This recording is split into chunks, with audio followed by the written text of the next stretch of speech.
Bench Opinions. Three idiots with amateur analysis.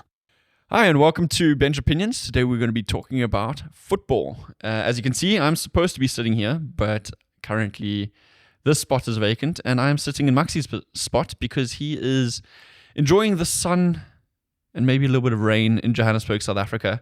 We're a little bit jealous because he's going to be playing a couple rounds of golf with some mates of ours. I'm in shorts though. Things are heating up here. So. You are in shorts, and I think I will be taking these pants off when you leave the house. After the podcast.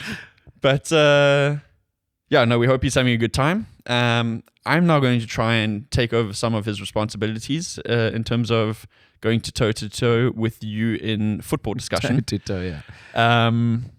Off air, you had mentioned some things to me about academies and how academies work and their success rates and stuff like that. Yeah. Would you like to just dive head first into that and let's tell me what your thoughts are? Let's do it. I mean, the reason I was thinking about academies quite a lot is because we're at a time in the season now. Towards the end of the season, particularly in the Premier League, a lot of stuff has been decided already. It looks like the title race is decided and the relegation race is also already decided. Premier League now. Premier League, exactly. So what happens is towards the end of the season, you start to see a lot of academy players get a chance, particularly for teams, for example, like Manchester United. We gave a debut to our 254th academy graduate to come through our academy and play in the Premier League era. When does that start? When is the Premier League era? I think from my understanding, it was in the 1990 from the first season. Okay. So over the last 30 odd years. Exactly. That sounds like too many. But anyway, doesn't matter. We the 254th academy graduate. And what happens in this time of the year is that the academy players are used more and more for varying reasons. In United's case, United still are in the Europa League. That's the be-all and end-all for our season because that's how we get into the Champions League. So using academy players rests your main players or your first team squad members. And this gives you a way to kind of preserve legs and hopefully win the Europa League. And on the other sense, it's also a way for clubs, and particularly for United, but most of the clubs is to really test kids who are knocking on the door of being in the first team with relatively low risk. Because if you're 10th now, you're not going to finish much higher, and you're not going to finish much lower. Right. So this got me thinking about the importance of academies. You know, for United, for example, we want to get as much money this coming transfer window to get new players in, and it got me thinking about how difficult it is to become a pro footballer. Right. In the UK, just to go through it quickly, in the UK you have three sort of phases. You have the developmental phase, foundation phase. That's phase 1. That's for age groups sort of under 9 to 12 or under 11s. Then you go into a youth development phase. In this youth development phase, it gets a bit more intense for kids, but they're still not full-time, so that's from the ages of 12 to 16. Then the next phase is the professional development phase, and the professional development phase is really where it gets quite interesting. So in the UK, they have a scholarship program, which means you essentially train full-time and often live also full-time at the grounds. Scholarship, it's called, or apprenticeship, and at the same time you do your education. And this allows the clubs to sign deals with players, so keep players under their watch, under sort of relatively strict conditions in terms of other clubs being able to poach them. So the young players really have to commit to these clubs. There's obviously ways of other clubs getting them out, them paying fees or whatever, but this is really the real formative years as to see, okay, how am I going to get into the professional phase or not? And then the final, right after this 2 years of apprenticeship, if you haven't already broken into the first team, you're generally offered your first pro deal. And within the initial phase, for most players, I think they go into sort of some of the B sides or the under 21 sides, trying to get into the door of getting into the first team. So it's quite a long process, actually. When you look at those like that first phase, what you call the youth development phase, you said it starts between like 12 and 16. Well, yeah, that's the second phase. I think that the youth development phase is the phase where it really starts to get pretty serious, I would say. So what was the phase before that? The foundational phase. Yeah. How many kids are we talking about in any sort of academy? Man United, for example, because that's sort of your bread and butter. I mean, I think at under 9s you'll probably have four full sides at least of under 9s, and I think if at United that's probably even capped because I think the demand for young kids to play at United is relatively high. So I think, I think at some of your sort of community teams, you're probably looking at even 6, 7, 8 teams of under 9 players that kind of get into the academy, and as they progress, they'll sort of progress into the higher or lower teams until they get sort of under 9, under 11s, under 12s, and then they go into their next phase of youth development. And are those kids just based around the Manchester area, or are those kids that could be anywhere across the country and they sort of monitored and coached online, offline? From what I've read, predominantly they're from the locality. I do know that there's been an increased, to a lot of criticism, there's been an increased effort by clubs to get players as young as possible. There's obviously a lot of ethical questions around that. It's like, is it really healthy for a child 5 years old to playing? move across? I mean, I remember a family friend of ours in South Africa, they had a 8-year-old son that was very, very talented at football.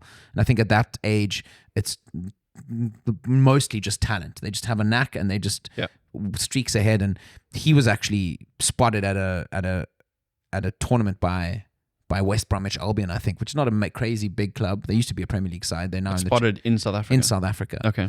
I think it happened by chance, but literally they had an offer. The whole family had an offer to go to Birmingham, where West Bromwich Albion is, which I found quite wild for an 8-year-old. I don't know if they ended up doing it or not, but anyway, so that does happen. But I think generally speaking, most of the local kids are the ones that fill the academies. And I would hazard to guess that there are parents that if they feel like their child might want to become a professional footballer, maybe tactically move to certain areas to try and get them into the best possible academies. Yeah. Going through those different phases, how many kids do you see actually going from step to step to step?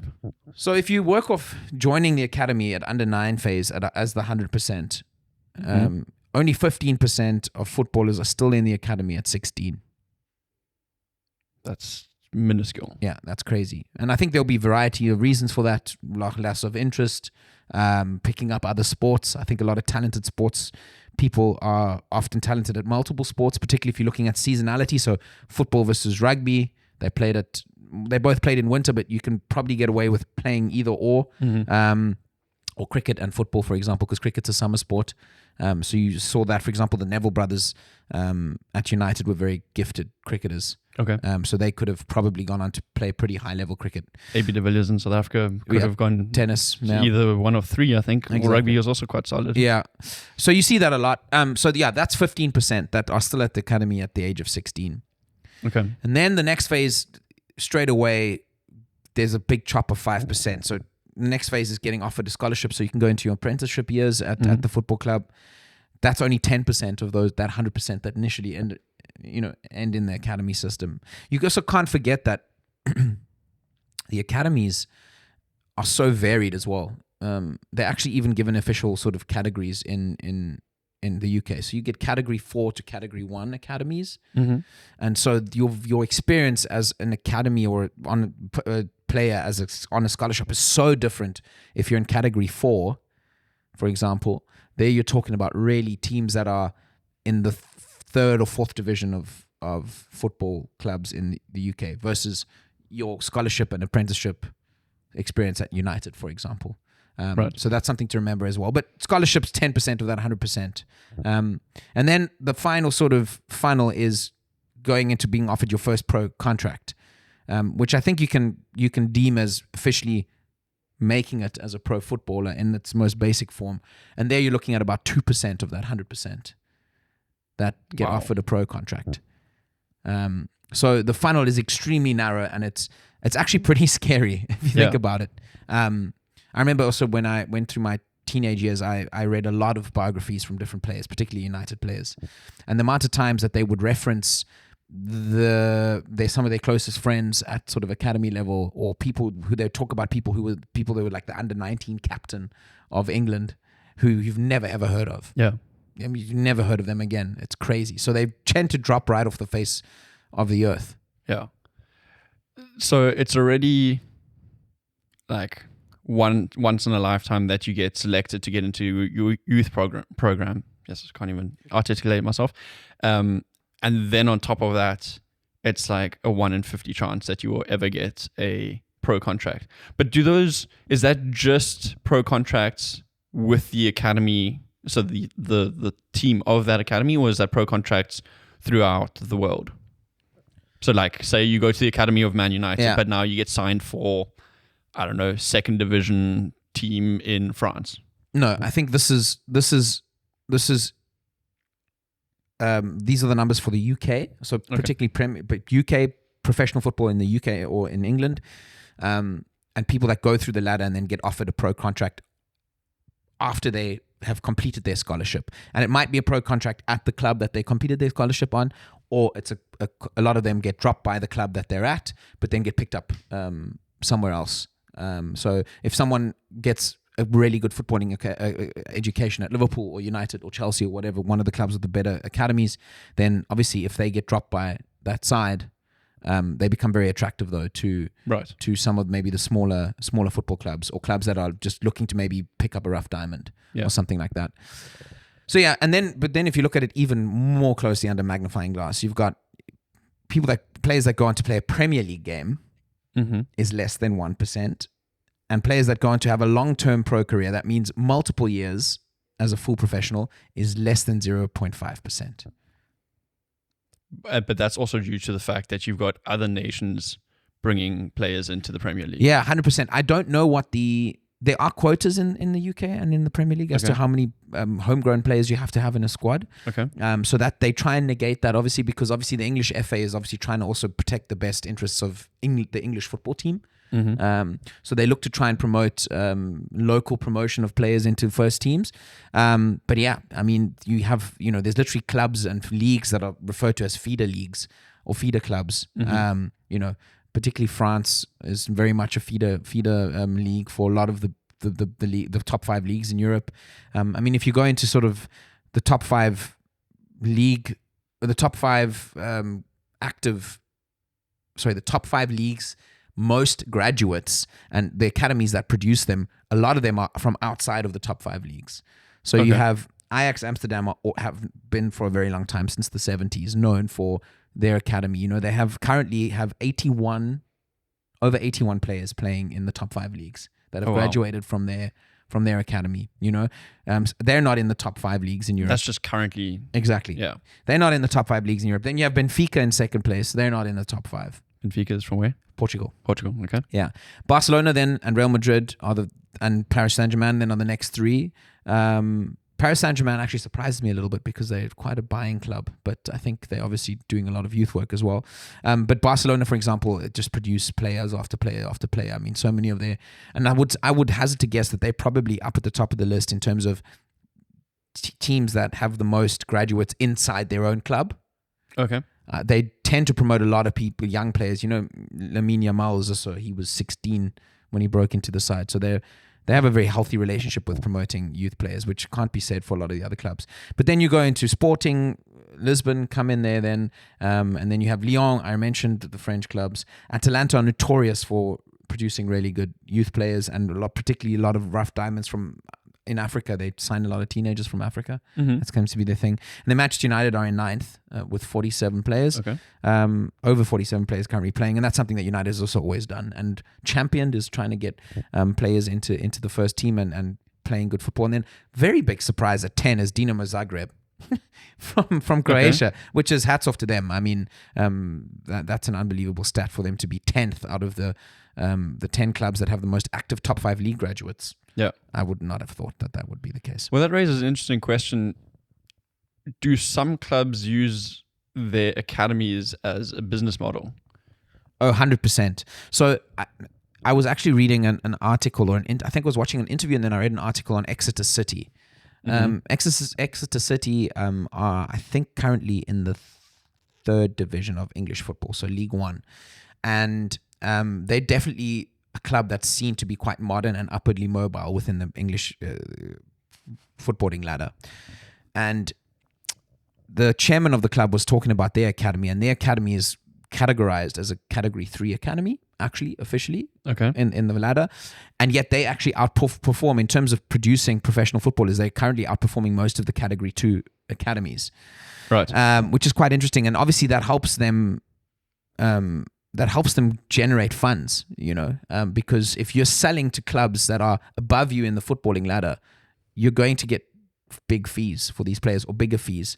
And then in the interview, the chairman was asked about his approach to how do they get it right. And he said, no, well, the penny dropped when they were discussing internally about their academy and restructuring and everything. And someone said, yeah, we need to look at how can we produce more first team players in our academy. And the head of academy then piped up and said, no, we don't want to produce first team players. We want to produce Premier League players. Okay. So that's their whole approach. Their whole approach is, how do we produce the best possible players? Because that will give us forward momentum as a football club. Yeah. And he then also spoke about all the interesting different models that you can do in terms of selling players. You can sell them for a flat fee and say, cool, I'm done with that. Or you can go into, we'll sell him at a lower price now, but if he makes 10 appearances in the Premier League, or if he gets called up for his national team, or if he gets sold on by the next club, to have percentages and fees that come in, and essentially take a bit of a gamble, but take the risk knowing that you're probably producing above average players as an academy for where you are as a football club. Is there an academy that is considered the best academy in the world? Because Ajax would obviously be up there because they've got the most current players in the top 5 leagues. And then you say Exeter City is obviously quite high up there because it's maybe a lower category, but it's still outperforming itself.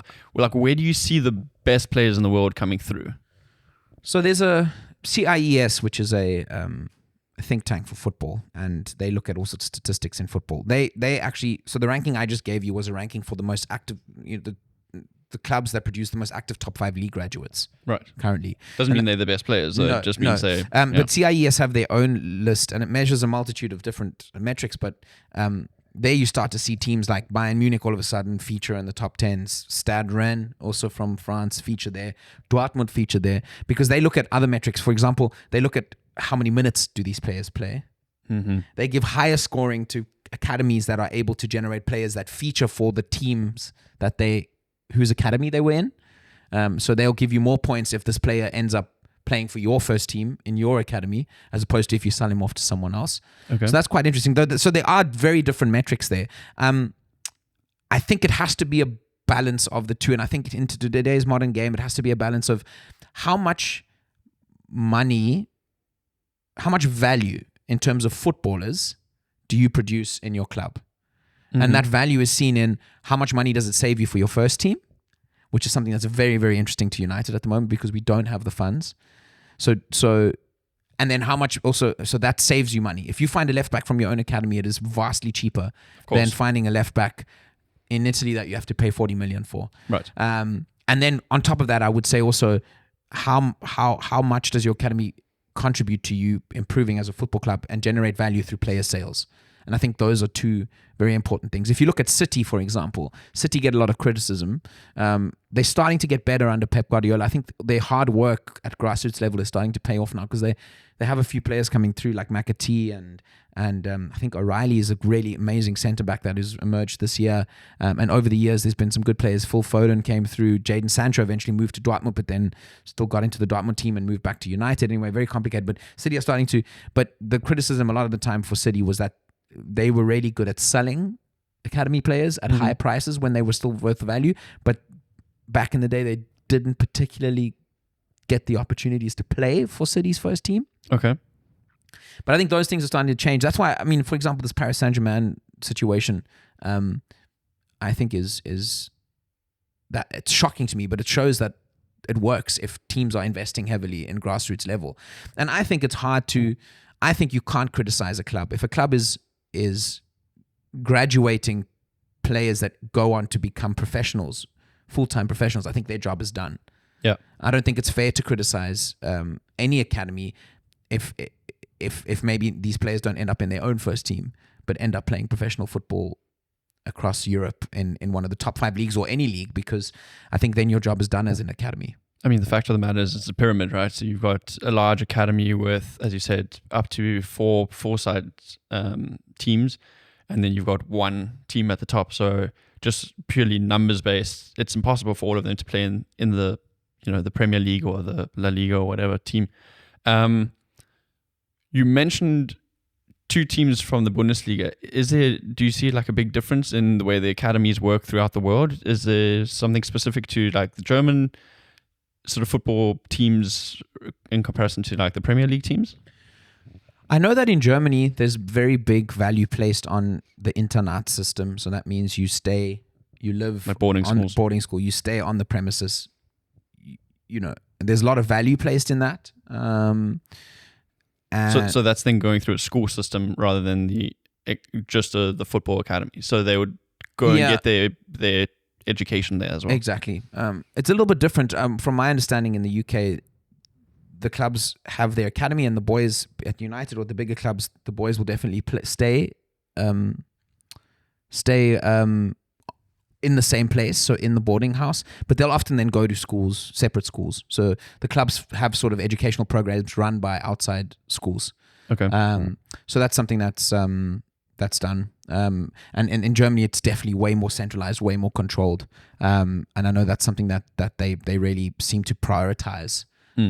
Maybe over compared to some of the other the other leagues or the other teams. Yeah. One last thing on this subject actually is that it interested me a lot because that number is, having long-term pro careers being under 0.5% is just crazy. I knew it was tough, but it's crazy, particularly with the amount of people entering the final. And I had a look at a couple of the other sports, and all of them seem to land on a similar spot, which I find quite interesting. That about 1% is the yield in terms of these systems. For example, college golf in the United States, same thing. 3,000 in Division 1 every year. 3,000 golfers play Division 1 golf in the US every single year. 3,000. Okay. And something that doesn't seem like that much. No, and something stupid like I think 60 or 70 every year go on to have some kind of pro career. From 3,000. Yeah, and like that's turn pro and actually even try and make it on a tour somewhere. Wow. Let's not talk about people making money, so golf is often associated with a sport that earns a lot of money, and I think you can earn a lot lot. But if you look at top, and if you look at it, like I would say earning a good living, you're probably looking at maybe a decent living, the top 400 in the world, I would say. Yeah. Can live a decent life of golf. Yeah. And if you think about that and the fact that every year 3,000 new golfers are playing Division 1 golf in the United States, which is incredibly high level. That's just America, yeah. Yeah. We're not even talking about Sunshine Tour and all these other emerging tours that feed the EU, European tour. Asia, yeah. Exactly. So yeah, you have under a 1% chance in life if you want to become a professional sportsman and have, particularly in these sports that are full pro. Yeah. And you can earn a good living off. You have a 1% chance, Klaus.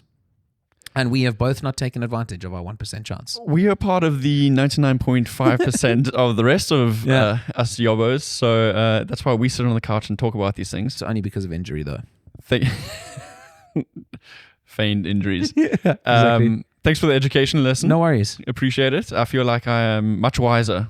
I feel like I went to my own academy right now. Good. So if you enjoyed that, please give Dominic a like and subscribe. And we'll chat about some more things. Well, I'll learn some more things in next week's episode.